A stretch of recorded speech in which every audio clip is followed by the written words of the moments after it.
Я приветствую вас, дорогие друзья, уважаемые гости и подписчики моего канала. Всем большое спасибо за то, что следите за новыми выпусками и нашими встречами с политологом Александром Лазаревым. Александр, приветствую вас. Здравствуйте. Друзья, всем большое спасибо, что следите за новыми выпусками и, конечно же, за выпусками на канале Александра. Подпишитесь, Telegram, YouTube, все в описании, все доступно. И спасибо большое за лайк в поддержку. Начать наш разговор я предлагаю с очень интересного материала «Атлантик», который выдает на гора умопомрачительную версию происходящего. Но в принципе где-то так кто-то, ну если там не Атлантик, то кто-то другой точно уж должен был это высказать в прессе. Тем более сейчас в прессе очень-очень много разных публикаций, разных. И скандальных, и каких-то таких натянутых, и каких-то версий. В общем, Зеленский не хочет отдавать Донбасс ради прекращения войны, потому что не хочет проиграть выборы. Саймон Шустер целый об этом написал. Тот самый Шустер, который так сладостно описывал, ну, вообще Зеленского, да, тот, который у всех на слуху, который даже больше одно время был на слуху, чем Шустер, который в политической, скажем так, арене всех, собственно, ну вот был у истоков, так сказать, всего происходящего. Я имею в виду разные ток-шоу, свобода слова и так далее. Слушайте, неужели все настолько банально и все настолько просто? Сейчас с российской стороны доносятся разные месседжи, там, Лукашенко, ну, значит, в Бишкеке большие мероприятия, встречи, поля, кулуары, ОДКБ, в общем, встреча Лукашенко-Путина, и все же как бы ждут какой-то реакции. Но реакция дозирована, все очень так выверено. Выходит на авансцену Лукашенко, который говорит: «Зеленский, последнее тебе предупреждение, не отказывайся от переговоров, испариться может и выход к морю, и все. Но по большому-то счету, неужели вот так просто ларчик открывался, и все исключительно замешано на проворовавшейся и желающей продлить свои полномочия украинской власти? Последнее белорусское предупреждение от Александра Григорьевича для Владимира Александровича, да, и причем оно отличается от последнего китайского предупреждения тем, что Александр Григорьевич таки что-то знает и словно ветер просто так не бросает, да, и даже по отношению к бывшему, так сказать, сыну своему, Владимиру Александровичу Зеленскому, который приобрел со временем совсем другой статус для Лукашенко. Если серьезно, то я тоже читал эту публикацию Шустера и обсуждения смотрел. Ну, все очень банально, как-то банально просто. Очень много субъектности придает Шустер для Владимира Александровича Зеленского. Если все было так просто и вопрос только о выборах стоял, вот, то, наверное, мы бы не говорили о задействованности игроков, например, тех же глобалистских сил внутри США, неоглобалистов, да, ну, в данном случае там части республиканской партии, демократической партии, о которой сын Трампа писал на днях, да, когда говорил о том, что эти идиоты, дословно цитирую сына Трампа, никогда сделок не заключали и вообще не понимают, что такое серьезные переговоры. То есть мы видим, что и внутри Европы, вы вспомните, какие реакции были со стороны европейских политиков и чиновников на мирные инициативы Трампа, когда они были слиты в сеть, опять-таки слиты, а не опубликованы. В этом, кстати, тоже обвиняла республиканская партия и часть администрации Трампа и Зеленского, да, и представителей офиса президента и европейских чиновников о том, что это был слив для дискредитации этих пунктов, которые должны были, по мнению Трампа, привести к мирному урегулированию. То есть мы видим, что очень много игроков задействовано, поэтому говорить исключительно о факторе личного, да, там, самоощущения и сохранения Зеленского, как это говорит Шустер, я бы не стал.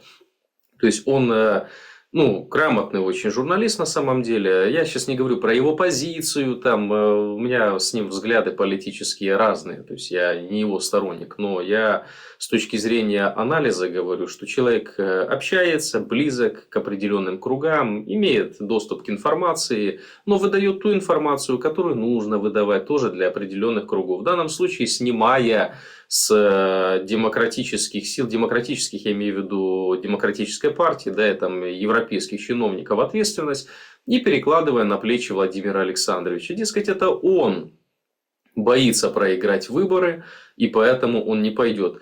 Можно ли отбросить вообще фактор выборов и сохранения политической карьеры? Я считаю, нет. Это тоже один из, но не основной фактор, потому что Зеленский прекрасно понимает, если он подпишет мирное соглашение, которое предложил Трамп, а давайте просто фундаментальных несколько позиций вспомним, это отказ от стремления в НАТО, то есть это нейтральный статус, это сокращение вооруженных сил Украины, вот, это отказ от территорий, даже тех, которые, даже отказ от тех территорий Донецкой области, которые контролирует Украина. То есть в совокупности это удар по ядру идеологии, которая уже, я даже сказал, не 3,5 года, а 10 лет в Украине во главе угла стоит. А 3,5 года она была прям центровой магистральной линией всех выступлений Зеленского и его окружения. То есть патриотизм – это граница 91 года. Это такой знак равенства стоял в публичном пространстве. Понятно, что в реальной плоскости политики и Зеленский и его окружение просто смеялись с людей и понимали, что они никогда этого не сделают и не вернут эти границы. И они прекрасно это понимали и отдавали себе отчет. Но идеологический конструкт был вокруг этого выстроен. Именно по этой причине сейчас принять Зеленскому подобные меры, например, которые предлагает Трамп, контрпродуктивно с точки зрения самосохранения в политическом смысле. Но это не основная тема. Основная тема в том, что британцы, французы, немцы, да и остальные представители неоглобалистской элиты в Европе, они зарядили очень большие деньги в военно-промышленный комплекс. То есть обещана для производителей очень серьезная выгода и серьезный гешефт. Дальше контракты на закупку, на поставку вооружений тоже подписаны. И мы, давайте вспомним, это не просто мои какие-то предположения. Об этом говорили топ-чиновники Европейского Союза, что ВПК Европы заряжен на ближайшие 6 лет. То есть заказами полностью работают в несколько смен. Соответственно, ожидается большая прибыль. Когда ожидается большая прибыль, в этом замазаны все. И сейчас пойти на поводу у Трампа и просто обломать, так сказать, этим определенным структурам заработок ожидаемый, это обломать и себе откаты, потому что европейские чиновники и в теме, и в доле, обломать для крупного бизнеса откаты, и, собственно говоря, там все повязаны в этой цепочке. Поэтому, когда мы рассматриваем, это сейчас даже геополитический аспект не беру, то есть есть еще геополитический аспект, это замещение влияния США в Восточной Европе, в Европе Британией, то есть восстановление Британии в их стратегии после потери тех позиций, которые были утеряны после Второй мировой войны. Здесь тоже важный момент, и это не теория заговора какого-то, это обычная практика и логика, свято место пусто не бывает, если что-то одно уходит, то другое должно замещать. Тут несколько пластов и несколько уровней пересекаются в украинском кризисе, в украинском конфликте. Поэтому, возвращаясь к вашему вопросу и к анализу Шустера, не согласен с ним. 10% он прав, но он не учитывает и другие важные аспекты. Значит, что нам, собственно, сейчас внутриполитическое поле демонстрирует? Затишье. Предательское затишье. Это что-то с чем-то.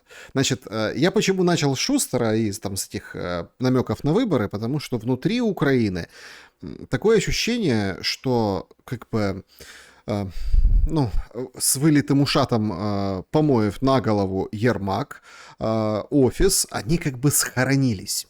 Но внутрь отправляют порции и лучи такой отъявленной, такой махровой пропаганды. Значит, нельзя соглашаться, почему, говорят у Петрова, у всех этих политтехнологов, потому что мы потеряем больше. Вот сейчас, если это же не несгораемая сумма, то, что сейчас имеет Украина, в каких пределах, в каких границах, и, собственно, то положение дел, которое сейчас есть. Мол, мы, если дадим добро, тогда, в общем-то, будет и беда. Об этом, собственно, и Лукашенко заявляет, что давай, Зеленский, не тормози процесс. Но как-то все очень и очень с делом Миндича туманно. Значит, НАБУ выходит, ну там Кривонос выходит, говорит, нет, у нас не политика, мы вот исключительно вот так, как книжка пишет, уголовный кодекс и процессуальный кодекс, так и работаем. Однако 10-15% говорят только опубликовано. И вот это дозирование идет в очень важные и нужные конкретные периоды. Сейчас этот период закончился ничем, хотя я всем напомню, 27 число, день, когда дедлайн от Трампа, дедлайн очередной в топку. Очередной раз как бы по этим дедлайнам поводили по губам, бросили, выбросили, плюнули и забыли, перетерли, ждут теперь Виткофа в Москву. И следующая итерация вот этих бурных обсуждений разного рода пунктов. А вы заметили, что нет этого обсуждения? Ну, понятно, НАТО, понятно, численность армии, да, хотя тоже тут такой момент.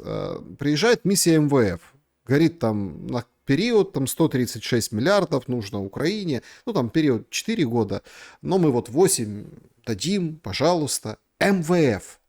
Значит, ради МВФ Украина будет готова опять вот это стричь деньги с OLX, со старых щеблет, которые продают через интернет, всякие там придумывать разные, ну, скажем так, подковерные, прямые и непрямые варианты налогообложения.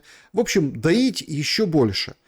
И в этот момент люди кажутся абсолютным стадом, которые, ну, там, стригут, которые там выводят погулять, которые там что-то где-то кормят, а где-то, скажем так, и под нож. Я почему такие, казалось бы, очень и очень, ну, нехорошие примеры привожу?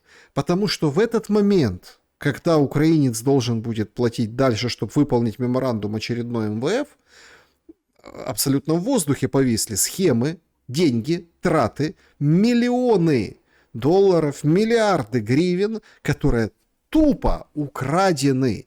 И это вроде как само собой разумеющееся. Вот смотрите, Ермак и Умеров, у которых как бы возможные подозрения есть, мы не знаем точно, но то, что допрос у Умерова был, как свидетеля, возможно, ну точно был, мы уже как бы все знаем. То есть эти люди, они защищают Украину. Все на дипломатическом поле. И только ленивый не сказал, это все ради того, чтобы отвести глаза всех от непомерных краж и продвижения дела. Никто же, по сути, не сидит. Ну, там какой-то советник вроде как, да, а так, по большому счету, за кого надо внесли залоги, за кого надо, в общем, похлопотали, гражданство лишили, сейчас нежится в Тель-Авиве, ходит по барам и по пляжам. То есть абсолютно украинский народ обдурили. И все это сейчас как бы препарируется, а давайте то отдадим, больше потеряем, меньше потеряем, на фоне тотального воровства. А укнется ли это воровство или проехали, Зеленский, все, там, это дальше уже будет новая история. Мне кажется, они проехали, да, тут очень в пику была цитата, не цитата, а высказывание представителей НАБУ, что это не сериал, что мы должны там публиковать, да, это все-таки следственное действие, поэтому сейчас мы остановили публикации. На самом деле это и сериал, и следственное действие, и они могут выпускать несколько серий, я думаю, даже несколько сезонов. На Санту-Барбару, наверное, не потянет, да, но все-таки на годик или два вот, публикации у них есть материалы. И причем не только по Зеленскому, а его окружению, потому что я напомню для зрителей, что эти органы параллельной юстиции, да, антикоррупционная инфраструктура с 2015 года в Украине работала. То есть 11 лет практически уже скоро будет, как эта инфраструктура работает. И они работают конкретно по фиксации компромата на топ-чиновников Украины. Для того, чтобы этих топ-чиновников держать за определенные места. И чтобы в нужный момент можно было где-то поднажать, где-то отпустить. И этот чиновник спел песню такую, какая нужна, например, для ФБР, либо для представителей действующей власти в Соединенных Штатах Америки. То есть тут уже бессмысленно, бесполезно и неразумно с этим спорить. Мы понимаем, что такое антикоррупционная инфраструктура. Поэтому Есть у них компромат. Я уверен, что есть у них компромат и на Ермака в большом количестве, в большой дозировке, и на Умерова, и на Владимира Александровича, да, Солнцеликова Зеленского. На него тоже есть этот компромат. И просто в нужный момент он будет задействован. Нужный момент, значит, еще пока не настал. Сейчас ведутся определенно торги и пытаются с ним разговаривать по-человечески. Вряд ли это приведет к чему-то позитивному. Вот смотрите, сегодня мы с вами общаемся в День Благодарения в США. Хотя, если не ошибаюсь, в Украине тоже были инициативы, чтобы День Благодарения стал украинским праздником. Но вот сегодня есть такая возможность. Станет ли он украинским праздником? Да? Мы видим, что Трамп помиловал индюшку. Да? Вот вчера так он прям красиво это сделал, показательно. А помилует ли Трамп Зеленского? Да? Вот сегодня нужно ожидать. Что же будет? Потому что Дональд Трамп сказал, что вот 27 числа я даю тебе время, срок для принятия решений. И судя по происходящему, Белый дом молчит. Не, у них сейчас там другие проблемы. Вот, там перестрелки были, да, задерживают преступников, которые там покушались на жизнь людей, нацгвардейцев и прочего. То есть Штаты сейчас заняты другими проблемами. Я не хочу там какие-то конспирологические версии строить, связывать одно с другим. Да. Ну, посмотрим, чем это все закончится и почему такие совпадения сейчас происходят. Но сама суть в том, что тишина. Зеленского не позвали в Вашингтон. Хотя он сам напросил. Более того, он даже не напросился. Вы заметьте, какие были формулировки. Я готов приехать к Трампу. Я готов. То есть такое чувство, что Трамп, наверное, упрашивал Зеленского, ну приедь, пожалуйста, нужно поговорить. Я готов не с Меланией, там, не с детьми и внуками провести День Благодарения, а с тобой, Владимир Александрович. Но ответ был очевиден и очень, кстати, дипломатичным, мог быть более резким. Да? Трамп сказал, что я не буду встречаться ни с Зеленским, ни с Путиным, пока вопрос не будет решен, не будет урегулирован. То есть, судя по молчанию, сегодня станет понятно. Если ничего не будет, да, если это опять пресловутые сроки Трампа, 9 дней, 10 дней, 50 дней, 100 дней, сутки даю, там, 2 суток даю, в данном случае там, до Дня Благодарения, то мы просто поймем, что идут какие-то переговоры и есть, например, там подвижки. Да. С другой стороны, может быть резкое высказывание Трампа, может быть резкий поворот и разворот. Вспомним, что он буквально недавно сказал. Он же четко дал понять, что если ты не согласишься на эти условия, то воюй дальше сам. А что такое воюй дальше сам? Это, то, что вот вы процитировали там определенных спикеров, да, офиса президента, там, экспертов политических и прочее, вот они стоят и рассказывают о том, что да, это все неправда, нужно стоять до последнего, потому что мы там выборами, это то, что они там рассказывают, что если мы сейчас не подпишем, то мы проиграем, это все дичь. Давайте на логику, объективно. Ну, Трамп же правду говорит. Если я сейчас прекращу помощь, это значит Украина без денег, Украина без разведданных, Украина без оружия. Кстати, он может даже оружие перекрыть. В каком-то классе. Почему? Он продает и может условия дать для европейцев, что вот это оружие вы им продавайте, а вот это, пожалуйста, притормозите. Если сильно ему Зеленский наломает игру. А дальше самое важное, что может Трамп отключить для Украины, это ракеты для системы Patriot. Даже не разведданные. Разведданные, понятно, это нужно, там продвижение войск, нанесение ударов, это все важно. Ракеты для систем ПВО. Что тогда? Вот что тогда будет делать Зеленский? Чем он будет небо защищать? Другие системы кто-то поставит, да? Нужно будет переформатировать полностью систему ПВО. А так кто ж такие деньги-то выделит? То есть он заложник этих обстоятельств. И когда говорят некоторые горячие головы о том, что да, мы там, надо этих Трампа всех отправить подальше, мы там сейчас выборем и выстоим, то прислушайтесь к словам Дональда Фредовича, когда он говорит о том, что вы хотите еще больше потерять жизней, земель и всего. Ну так пожалуйста. То есть это он сказал, потому что он президент США, не нужно забывать. Почему-то выглядит ситуация, при которой Трамп уговаривает Зеленского, Владимир Александрович, я тебя прошу, пожалуйста, давай, сохрани ты государственность украинскую. А он говорит, нет, Я хочу, чтобы Россия дальше шла. Я хочу... Ну, то есть, получается, самый пророссийский президент Украины в таком смысле. Ну, логика же должна определенная быть, а логика есть.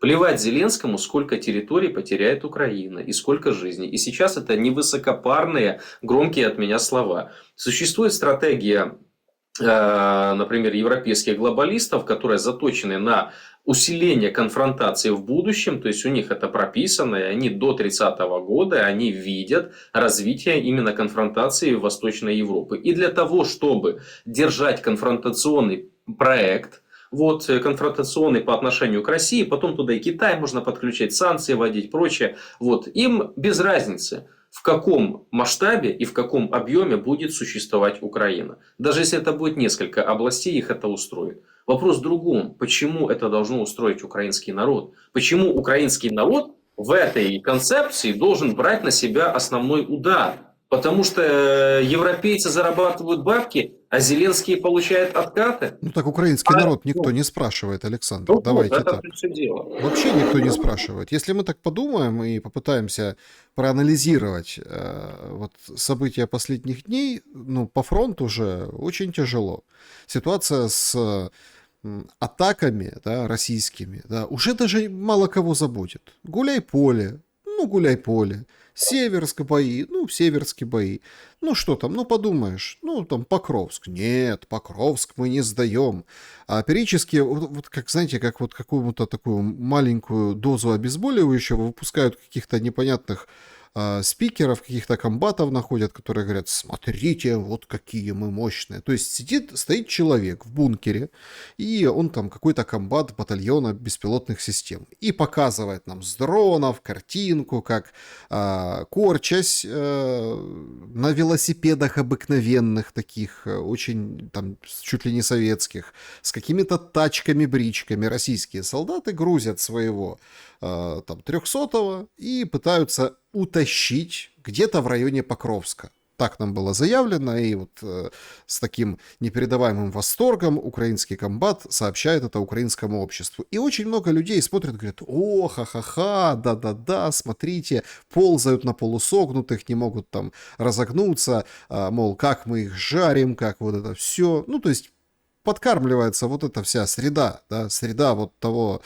безумия, там, когда песни слагали про Ваньку и пакет, помните? То есть это же был целый период, это прям надо... Я уверен, что когда, может быть, да, нормализуется ситуация и будет там какое-то образование, многие там коммуникационщики, политологи разного рода будут апеллировать к этому периоду, как к такому эксперименту над обществом, над людьми. И вот он это говорит. Но опять-таки, настало же немножко другое время. И уже люди задают вопросы. Подождите, а вооруженные силы Украины как эвакуируют своих раненых? Как они? Они доживают или не доживают? Сколько они живут, 300-е? Что бросают их или не бросают? Выводят или не выводят? Если выводят, то как и кто? Покажите нам это. Ведь все же в дронах. Везде же поле боя, как нам, знаете, вот это так нравится, этот аргумент мне. Поле боя, все как на ладони, никто никуда не может просочиться, никаких обвалов не будет, все. И все такие уши развесили, и такие кивают, говорят: да, надо думать, как воевать без пехоты, ну, условно, там, роботами и какими-то дронами, да, на искусственном интеллекте. И все такие кивают гривой, говорят: да, это новая война, понятно, что у них там больше сил, возможностей, средств, но мы там тоже не отстаем, мы технологично впереди. Ребята, проснитесь! Ну, то есть, та территория, где, условно, пехотинец прошел, стал, закрепился и, ну, отражает какие-то контрудары, вот это и есть территория под контролем. Вот это и ничто другое. И тут, как бы, это правило, оно же такое прикладное при всей там роботизации и всем остальном. Не выиграют до конца дроны в том или ином случае, там, то или иное сражение.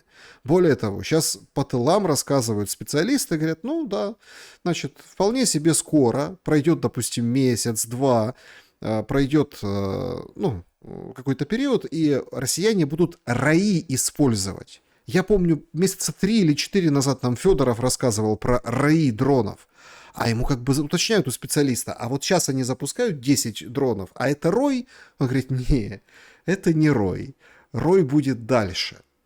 И вот тут возникает самый главный момент. Дрискл, одноклассник Венса, сейчас тиражируют, причем я так удивлен, знаете, очень много таких вбросов, а его прям публикуют неделю уж назад, он приехал в Киев, ровно неделю назад, даже чуть раньше.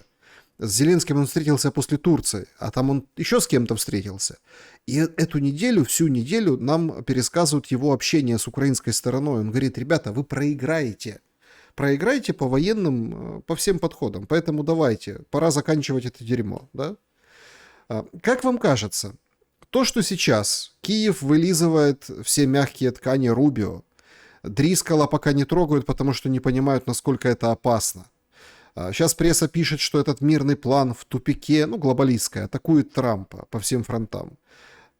То, что вообще мы увидели Дрискала как представителя, условно, банды Венса вместе с Уиткофом, то, как их пытались писать, и говорят, что там, может, и украинский след в этом есть. Вот что нам говорит о продолжении усилий Соединенных Штатов по вообще переговорам? Отдадут ли все Рубио, условно, и тогда глобалисты будут рукоплескать вместе с Банковой? Или наоборот, Рубио немножко оттенят, отодвинут в сторону, и новые люди проявят себя? Вот как вы видите расклады внутриамериканские, как они будут влиять на ситуацию? И правы ли они, что повоевать дальше, уже не получится? Это чистое поражение. Ну, сейчас действительно вокруг Трампа существует несколько лагерей. Вот, в данном случае можно выделить Рубио как отдельный центр, да, который лоббирует интересы части республиканской партии, некоторых даже представителей демократической партии в этом конфликте. Вот, часть военно-промышленного комплекса. И более того, мы видели его поведение, когда были Женевские переговоры, до них. То есть Рубио уж рассказывал, что непонятно, откуда этот план Трампа взялся, что это за план. Потом ему объяснил сам Трамп, судя по смене риторики, что это правильный план. Значит, взялся там, где он должен был взяться. И Рубио сказал, да, план правильный, еду обсуждать это все в Женеву. Обсуждал он там с Ермаком очень долго, был Уитков.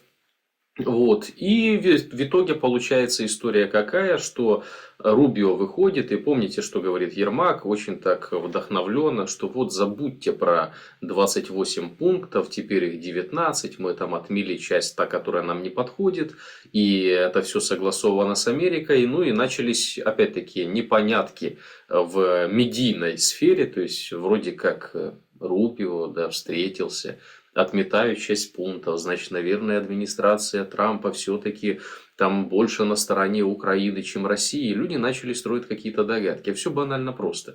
Если вторая линия и второе крыло, да, в окружении Трампа, то есть в самой администрации Трампа, в данном случае речь идет о Венсе, Уиткофе, о Кушнере, да, это зять Трампа, который тоже имеет влияние как на внутреннюю, так и на внешнюю политику. И они являются сторонниками окончания боевых действий. Окончания так, как они есть. Переход к другим формам взаимоотношений с Российской Федерацией. Они видят множество бизнесовых проектов, как и по Северному морскому пути, так и по Ближнему Востоку, так и по добыче даже на территории России. Вот, полезных ископаемых, возобновления в кооперации определенных компаний и концернов. Вот, они в этом видят выгоду. Вот, и не безосновательно. Ну и сейчас сталкиваются две линии внутри администрации Трампа. Но это внутренняя история трамповская. А есть еще внешняя история. Это демократы, глобалисты, которые вообще против прекращения войны. То есть они считают, что они зарядили туда немалые деньги. И эти деньги должны быть отбиты, причем несколько сот процентов сверху. Как это было, например, в самом начале, когда мы посмотрим на рост стоимости акций Lockheed Martin, Boeing, да, и других корпораций, которые занимаются производством военной техники в начале войны за 22-23 год, они были на 200 пунктов, рост по 200 пунктов вверх, то есть зарабатывали очень большие деньги. И сейчас эта борьба в окружении Трампа и среди врагов Трампа, а самые большие враги Трампа далеко не в Китае, не в России находятся. Внутривидовая борьба всегда сильнее, чем межвидовая. Они находятся в Соединенных Штатах Америки. И давайте не будем забывать о том, что у Трампа скоро выборы. Ну как у Трампа, я имею в виду в парламентские выборы, да, которые на многое влияют в Соединенных Штатах Америки. И определенные бизнес-группы и кланы ведут переговоры с тем же Рубио. И они хотят создать обстоятельства, при которых Дональд Трамп не сможет иметь такое влияние на политику, он немного ослабнет. За это обещают определенный гешефт для его окружения. Вот если вкратце и по-простому, то вот такая возня происходит вокруг Трампа. Как это влияет на украинский процесс? Шатает со стороны в сторону киевских чиновников. Они думают, что вот сейчас мы ухватимся за одну из группировок и так победим. Один раз уже победили, когда подыграли демократам. Да? Чем это закончилось сейчас при власти Трамп? И он не забыл старых обид. Его отношение к Зеленскому, как бы он ни улыбался, он политик. Вот человек очень опытный, там многие говорят, он бизнесмен, в политике не понимает, да ничего подобного. Второй раз уже президент Соединенных Штатов Америки. У него манера экспрессивная, да, подача другая, не политическая, но по эффективности просто можно посмотреть, сколько денег, да, и сколько позиций он реально возвращает для США. И это даже его конкуренты и враги подтверждают. Те же высказывания Российской Федерации, высших чиновников, да, и политиков, те же высказывания Китая говорят о том, что Трамп очень эффективный управленец. Поэтому как это повлияет на Украину? Я бы на месте, слава богу, никогда не хотел бы оказаться на месте этих казнокрадов и мародеров, потому что совесть бы не позволила, но задумался на их бы месте о том, а что они будут делать дальше. А если все-таки линия, которая более слабая сейчас, линия Рубио, она проиграет в окружении Трампа, и все-таки Трамп махнет рукой и будет рубить с плеча, что вы дальше будете делать? Британия поможет? Или кто поможет? А если, например, ты Трампу наломаешь игру геополитическую и ударишь по его планам, да, на заработок, а тут человек мыслит так, что он те деньги уже заработал и потратил, а ты не боишься, что тебя в международный розыск подадут? А не боишься, что США и ФБР по всем этим взяткам объявят тебя расхитителем государственных денег налогоплательщиков Америки? И что тогда? В какой стране мира ты спрячешься? Кто тебя приютит? В Ростов поедешь? Или куда ты поедешь? Тут такой вопрос, да? Если американцы объявят, то в западном мире тебе ловить нечего, а восточный тебя не примет. Так что об этом, мне кажется, надо думать. Что вы думаете по поводу предстоящих шагов Трампа в отношении Украины? Вы же видите, нет никаких, ни слова, ни полслова, что характерно. Ни у окружения, ни у него самого претензий к коррупции на территории Украины. Абсолютно, как бабка пошептала.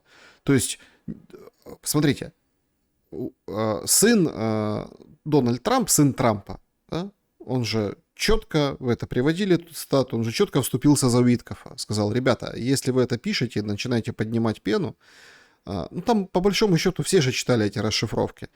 Да, Уиткоф рекомендует, как надо общаться с Трампом. Смотрите, там Витков, по-моему, он без зарплаты работает, но это так, образно, чтобы понятно было. Не бедный человек, да. Нет, но имеется в виду, что ему за это зарплату платят. То есть, если вы чей-то советник, вы приходите к другому контрагенту, неважно, кто это может быть даже Мадуро, с которым, несмотря на то, что его вчера, по-моему, объявили террористом, Мадуро, да, но, я так понимаю, там намечаются и просто должны созреть переговоры, да, и Трамп говорит, да я не против, давайте говорить. Короче, то есть, Мадуро выходит через переговоры и пробивает эту почву, конфронтация с Венесуэлой. И даже если ты Мадуро, к тебе должен приехать человек, который тебя научит общаться, поймет о чем, поймет как, да, то есть, чтобы не было овальных кабинетов, чтобы не было какой-то этой всей истории. Это работа у человека, функция такая. И там, по большому счету, крамолы нет. Высосанная из пальца история, что это план России, ребята, это должен быть и в том числе и план России. Ровно этим же самым сейчас занимаются в Украине. Сегодня Сибига выходит и говорит, мы продолжим разговаривать с Соединенными Штатами Америки, скоро опять делегации где-то встретятся, может опять в Женеве, для того, чтобы продолжить. То есть У нас ничего не закончилось. Дедлайн пропустили, как Рубио и обещал, и такое ощущение, что главной ключевой задачей вот этой сломанной ручкой в Женеве Умерова было как раз-таки, чтобы протянуть время. Но сколько веревочки не виться, все равно же край будет.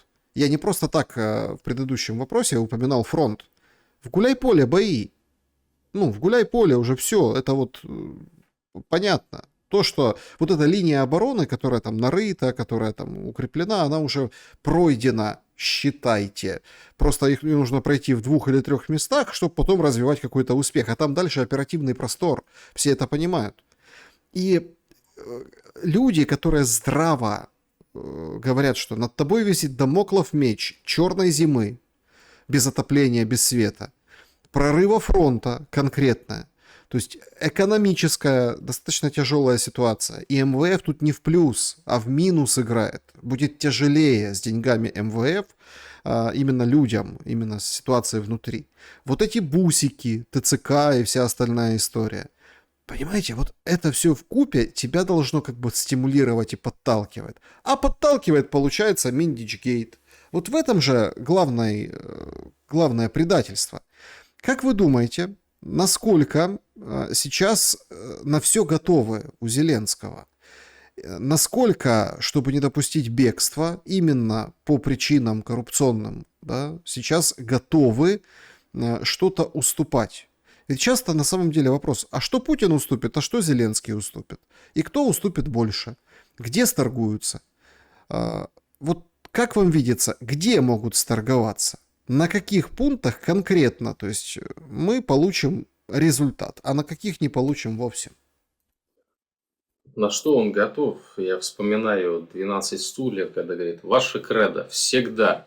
Вот, вот и здесь кредо всегда.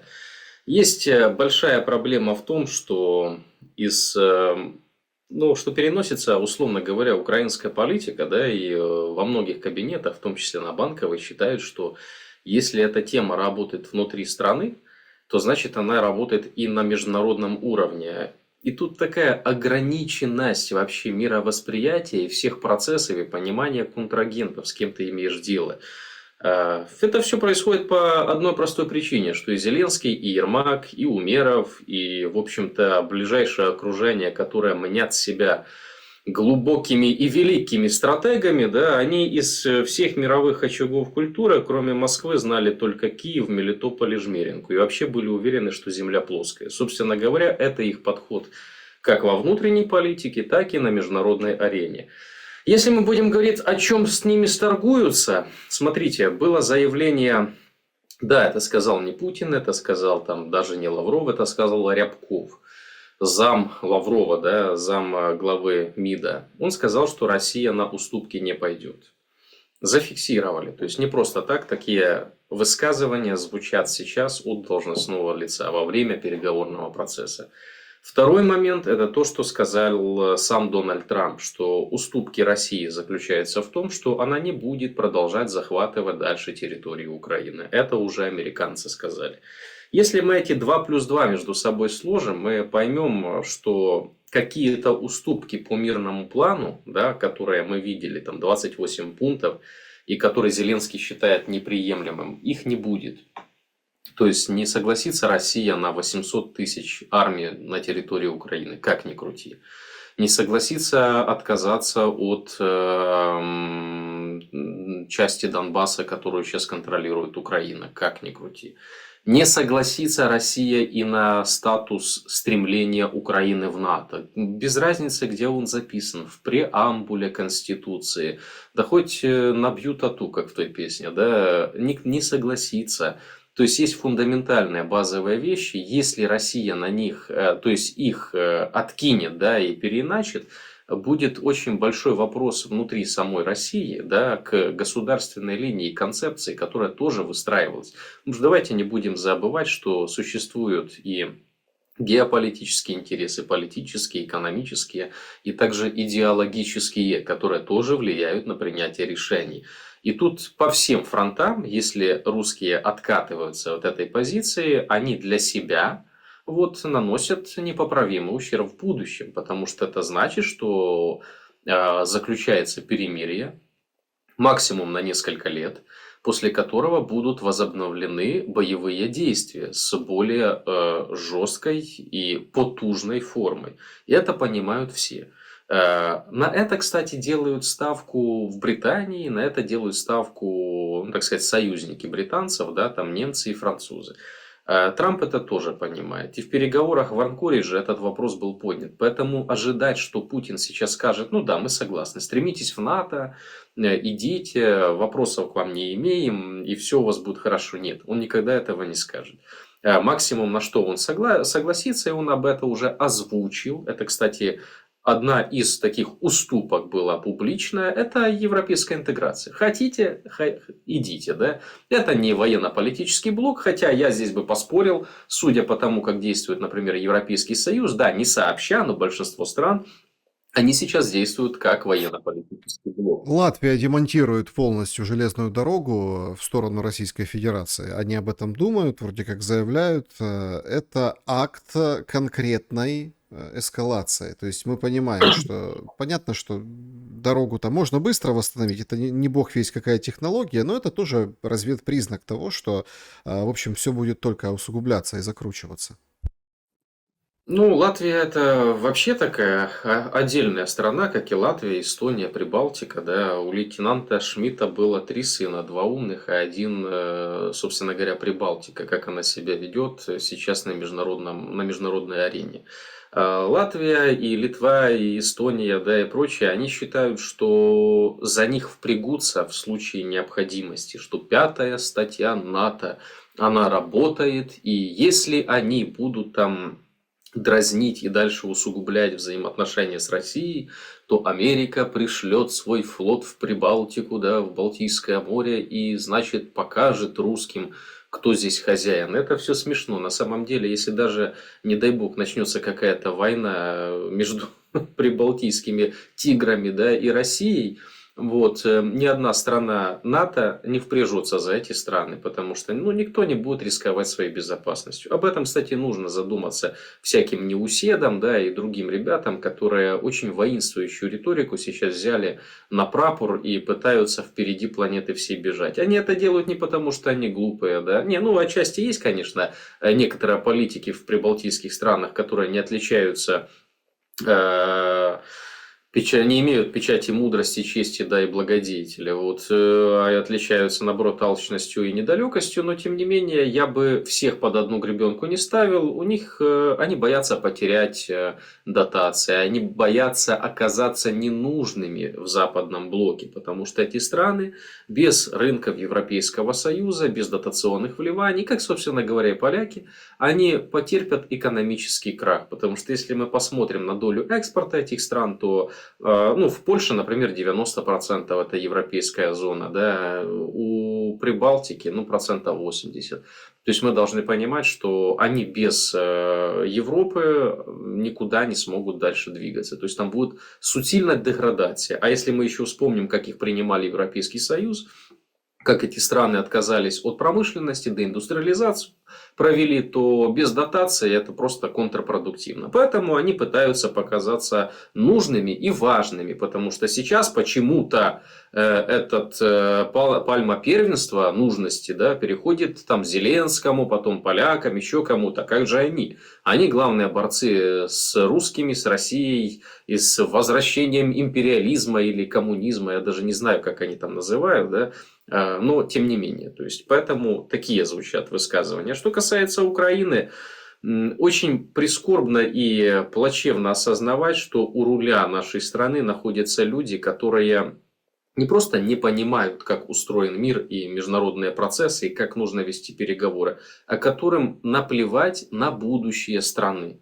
Еще раз я говорю, что ни Зеленскому, ни Ермаку, там, ни всем окружению им без разницы. Украина в каком размере сохранится и сохранится ли вообще. Именно поэтому они так борзо себя ведут. И с Трампом, да, и я уже молчу там и с Россией, и с Китаем, и со всеми остальными. Вместо того, чтобы даже во время войны, даже во время конфронтации пытаться найти какие-то точки решения конфликта. Они их только усугубляют. И сейчас говорит о том, что если Россия не отдаст Украине Крым, да, как это сказал Стефанчук, то война не закончится. Но у меня такой вопрос. А среди здравомыслящих людей еще остались те, которые считают, что при нынешних раскладах Россия отдаст Украине Крым? Ну, тут не только Россия, не только Крым, не только не Стефанчуком единым. А очень интересно выходит сегодня в «Экономист» колонка, материал, в общем, о том, что переговоры к миру могут продлиться еще несколько месяцев. Лица, которые близки к переговорам, говорят, что значит, Путин, ну, вряд ли согласится, вообще не согласится на вот эту женевскую историю с Рубио, который, да, Украина-Рубио. Значит, процесс идет не в пользу Украины, переговоры направлены на согласование российских требований с украинскими уступками, никак иначе. То есть есть российские требования и украинские уступки. В общем, в целом это выглядит как дожимание и принуждение Украины. И, что интересно, отмечает «Экономист», последнее слово будет за Кремлем. Ну и подходим к моменту, когда должны будут сказать «да, мы согласны» или «нет, все кончено», допустив, что Россия может смягчить в самом конце, на финишной прямой, свои какие-то требования в конце процесса. Ну и несколько месяцев на это все отводят. Сейчас очень много люди говорят весна, вот к весне. Я бью в набат во все колокола, говорю, какая весна? Ну какая весна? Эту зиму многие не переживут. Ведь все как? Все смотрят по сторонам и рассуждают о весне плюс-минус каких-то комфортных условий. А то, что может случиться за эти 3 месяца, не только на поле боя, но и в тылах, по которым продолжают бить. Сегодня такой интересный такой посыл был. С 14 декабря, ну, определенный срок, сейчас, ну, несколько недель, так понимаю, на праздники, да, новогодние праздники, запускают поезд Киев-Львов каждый час. Ну, то есть каждый час. Это понятно, что по другим направлениям все сложно, и хоть как-то надо, ну, чтобы работала Укрзалізниця, плюс вот эти все, ну вы поняли, да, вот эти там, 3000 километров запускаем, там сейчас будем датировать, из бюджета платить. Понятно, что хоть как-то хоть что-то должно быть, чтобы хоть что-то сохранилось на этой разворованной Укрзалізниці. Однако, ну так подождите, а у вас же все собьется после там, первого же прилета по ЖД-инфраструктуре на этом направлении, в эту сторону. И никто не задумывается о том, что главная задача прекратить прилеты, договориться о том, чтобы не стреляли, начать как-то договариваться, чтобы сохранить то, что есть. А у нас, получается, принимаются какие-то такие решения в условиях войны, которые никто не замечает. Вот это самое непонятное и самое вот такое обидное. Никто не замечает. Очередной там был удар по, ну, там, ТЭЦ, да, в Киеве, да, очередной удар по Одессе, очередные удары по Чернигову, Сумам, Харькову. В общем, можно перечислять очень много этих города. И вроде говорят, бьют по инфраструктуре. И на этом невозможно соорудить какие-то плюс-минус долгосрочные планы. Долгосрочные это 2 недели вперед. Нам объявили, что вот, через несколько дней декабрь, зима придет, а эта зима уже будет черной. Как вы думаете, на этом фоне, насколько Зеленский усилит травлю, давление, закручивание гаек внутри? В политическом смысле вы имеете? В политическом, да? Ну и, конечно, не без привлечения уголовных преследований от СБУ и, ну, таких воззваний к родине. Короче, будут натравливать ТЦКшников еще больше. Я не знаю, вам видите вы или нет, я просто поражаюсь. Там, ну, такие оды начинают петь. Там, ты должен, ты вперед, ты давай, вот это все. А статистика приходит, 80% СЗЧ, вот этого большого, из учебных центров бегут люди. Им говорят, 90% эти семьи с ухылянтами, они распадутся. Ребята, а как быть с семьями, которые военнослужащих? Дайте статистику. То, что там у меня есть информация, она узкая. Ну, вот конкретно там адвокатов, да, которые бракоразводными процессами занимаются. Они за голову хватаются, зашиваются, у них просто глаза на лоб. условно, семья в Польше, военный на передке, надо как бы выхватить... Короче, то есть разводятся массово люди, причем уже там не первый год.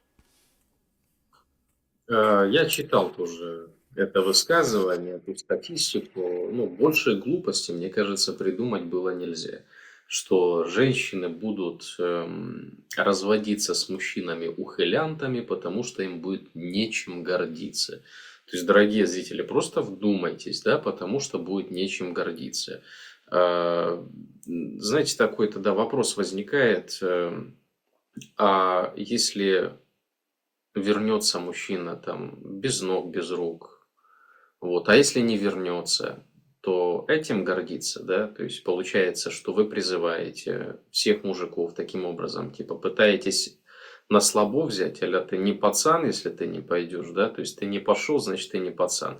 У меня вопрос тогда такой, значит, а жена Владимира Александровича гордится ним, ухилянтом, да, который несколько раз ухилялся, вот, и смеялся с этого. А жена, кто там еще есть, Миндича, гордится Миндичем. А Чернышова жена, которая с ним по статье пошла, гордится мужем. Вот. А Галущенко, да, ну там жена, не жена, непонятно, да, я его семейный статус не знаю. Вот. Андрея Борисовича вроде как нет жены, да, чтобы она могла там не гордиться или гордиться ним. Но вот этими ребятами и половиной взяточников и коррупционеров гордятся их жены, а дети их гордятся, когда половина украинцев, да, не могут похоронить своих близких, потому что Зеленский не передал их до сих пор матерям тела погибших, потому что следствие ведется. А когда семья, потерявшая кормильца, это ж не миллионеры, это обычные женщины, обычные люди. Этот мужик работал, кормил своих деток, там, помогал жене. Может быть, они раз в год могли позволить себе в затоку поехать в море покупаться. Может быть, и то не факт, потому что последние годы были серьезные кризисы, потом ковид был, да, многие работу потеряли. Вот. И сейчас ты забрал этого мужика, который не рвался на фронт, который хотел просто нормальной жизни для себя. Он родился не для того, чтобы быть героем, там, погибать, да, и рвать на себе рубаху. Вот. И ему не посчастливилось выжить. И передают его тело. А что ты делаешь? Ты говоришь, надо установить, это точно украинский военный? Или может это русские кого-то там передали? А потом что? Верховная Рада принимает законопроект, при котором выплаты семьям погибших будут через 6 лет. И если ты еще в суде докажешь, что он погиб, выполняя боевое задание, так этими, что ли, гордятся? Их дети будут гордиться, да? Гордона дети гордятся Дмитрием Ильичем, которые граждане США. И чем они отличаются от детей какого-то Миколы, Ивана, там, да, Александра или Сергея, живущего в Харькове, в Виннице, в Одессе или в Житомире? Чем они лучше? Что их батя в свое время корыту рыльце свое прислонил и денег нахапал, и они смогли стать гражданами других стран? Этим гордятся. Да им вообще надо рты позакрывать, это стыдно. То есть вы фактически, да, вы не просто бросили свой народ, вы его в топку бросаете. Или гордятся жены ТЦКшников, этих вот, которые избивают пацанов на улице. Матерей, которые там сердечный приступ ловят возле этих бусиков. Ними, что ли, гордиться? Я когда, Александр, это слышу и читаю, мне, честно говоря, меня злость берет. Да? Я уже привык к политическим процессам как-то безэмоционально относиться. Это все-таки политика, холодный расчет, нужно анализировать. Но здесь, когда позволяют эти негодяи себе такие высказывания, я не могу без эмоций обходиться. Не им про гордость что-то говорить. Гордость за мужа и за отца-то, когда муж и отец живой. И когда семья полноценная. Вот за что гордость. А не вот за этих. Ну и финальный вопрос. Это я так продолжу эту тему с закручиванием гаек, вот с тем, что будет происходить. Смотрите, я исключительно, вот я понимаю, почему опасается власть остановки войны. Да, мы с вами всю дорогу и сегодня целый эфир говорили о том, что трусятся за свою шкуру. Безусловно, это правда. Потому что там много будут недовольных, много этих нарывов повылазит. Но тут в финале я хотел бы, чтобы вы прокомментировали Степашина, который выходит и, в общем, отвечая на вопрос, должна ли Россия в ходе своих действий в Украине возвращать Одессу и Николаев, бывший премьер говорит, что очень хотелось бы, чтобы Одесса и Николаев были в составе Российской Федерации, но чтобы это произошло добровольно. И, как он уточнил, на следующем этапе, подчеркивает Степашин, что стоит сосредоточиться на мирном урегулировании конфликта, в том числе в вот этом плане из 28 пунктов. Вот смотрите, вы опытный политолог, Степашин опытнейший политик. Ну, такой зубр, конечно. К нему можно по-разному относиться и во время его премьерства и так далее в Российской Федерации.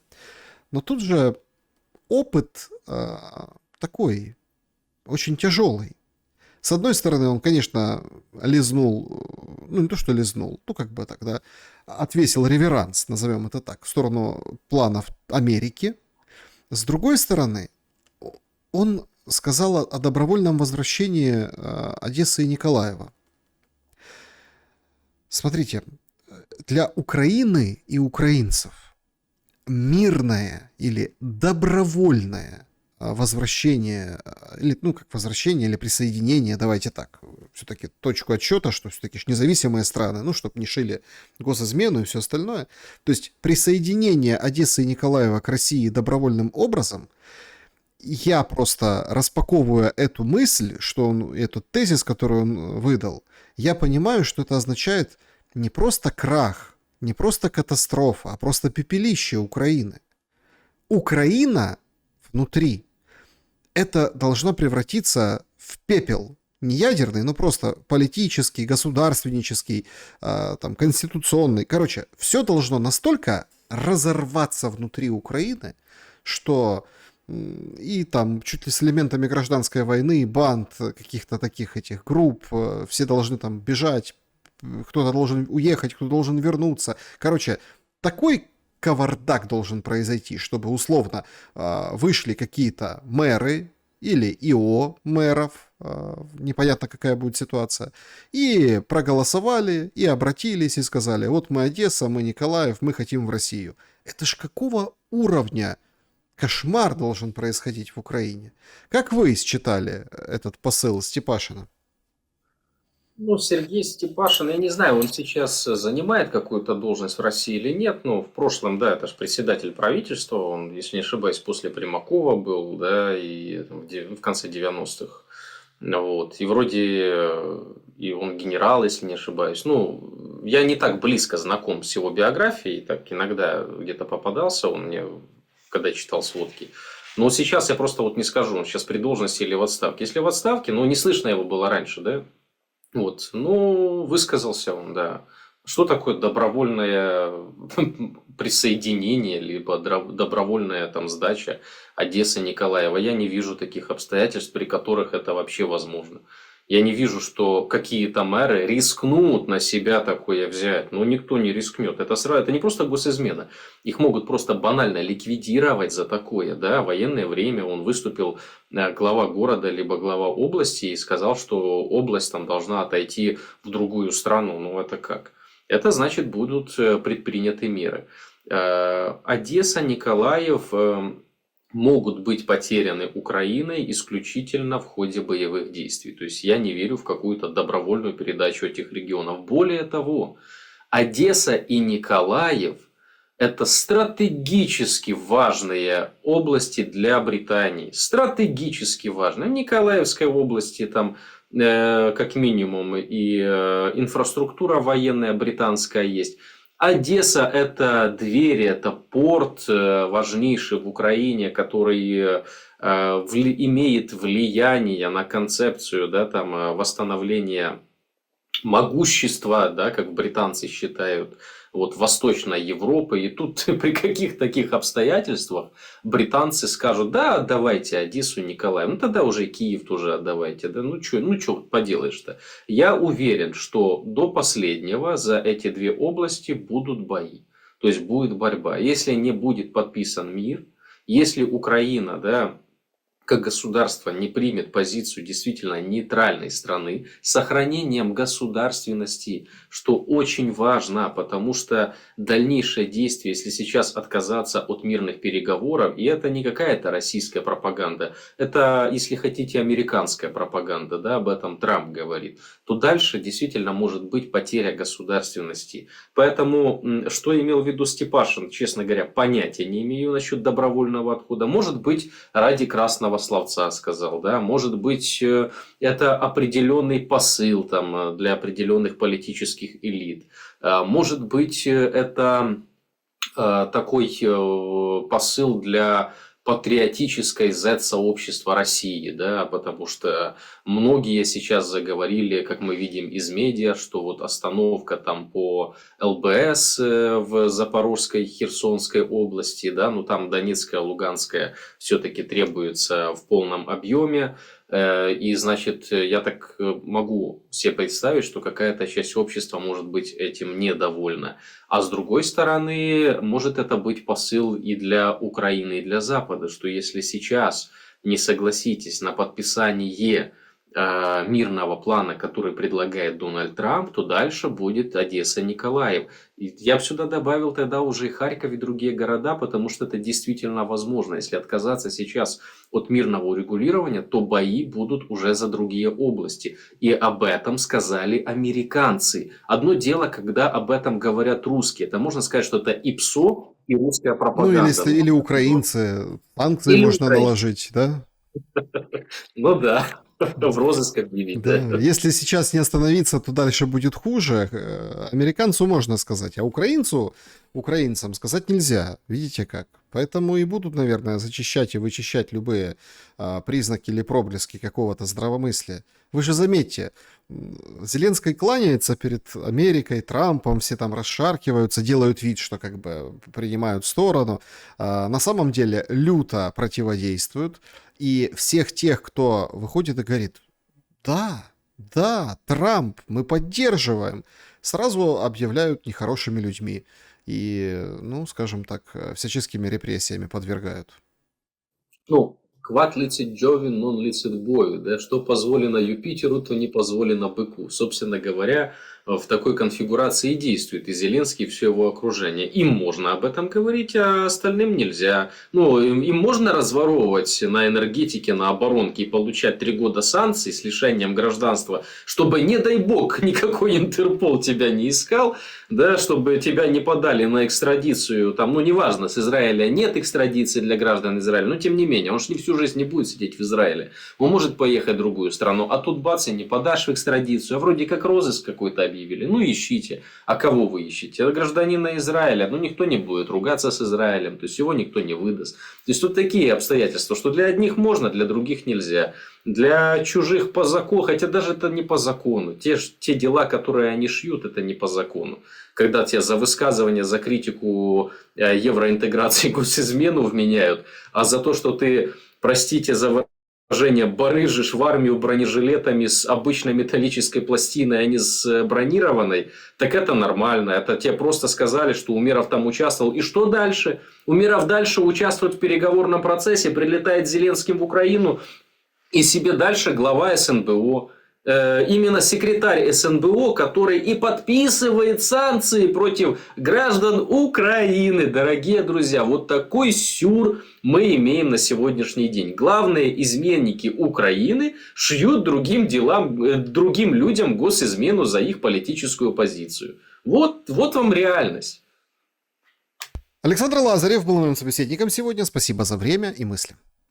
Спасибо большое. Друзья, спасибо, что посмотрели это видео. Подписывайтесь, ставьте лайки, напишите, что думаете в комментариях. Очень непростое время, очень такие ветры враждебные дуют над нами, причем над всеми.